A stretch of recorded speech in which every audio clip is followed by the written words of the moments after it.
Hello, friends. Jonathan Melton here with Malinda Miller, and she's agreed to sit down in our new transept and talk a little bit about stewardship.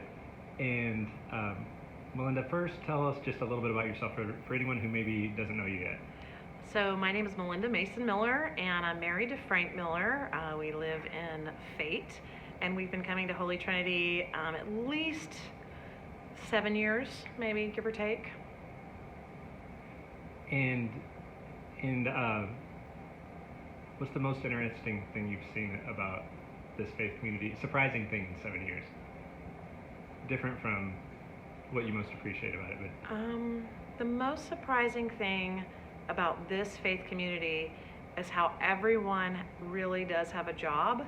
It's a small enough church that really, when you have a job in this church, you're really needed. Everybody kind of all hands on deck has to get involved, or it doesn't happen. And then that leads kind of to the next question that you already shared a little bit of, but what does Holy Trinity mean to you? So I've heard it said before, and I 100% agree. Holy Trinity by the Lake is a family, and our church really takes care of each other and is a place where you can come when you're at the deepest depths of your soul and come and feel better about your faith and about Jesus and what he brings into your life.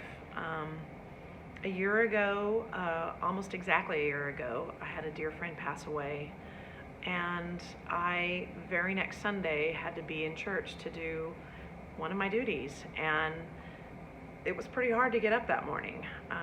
It was a very difficult time in my faith walk, but I couldn't think of anywhere I'd rather be than right here with you crazy people.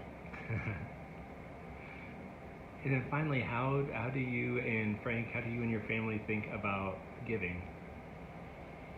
So sometimes we've been less mindful about giving than others. It seems like when life is going harder for us, we're a little bit more mindful about giving, just because we're a little bit more mindful about our budget and where the money's going to go and how we're going to pay for what and what needs to be cut. But I will say, within the last 2 years, we went through a situation where Frank decided to go to work for the family business and took a leap of faith and took about a $40,000 a year pay cut. And we really prayed about whether or not that meant we were going to cut our giving to Holy Trinity by the Lake. And instead, we just went ahead and upped our giving a little bit of a percent, because we thought if there's any time that we need to be able to go on faith and believe that God's just going to take care of us, that's probably the number one time. So, and now we're in another chapter of our faith, in which we are able to give a little bit more and pray about that too. So that brings us to right now, which is to prayerfully think about what we can afford, which is more than last year, and continue to up our giving this year to help support the church. Melinda, thank you so much. You're so welcome. We'll talk to you later, friends. Peace.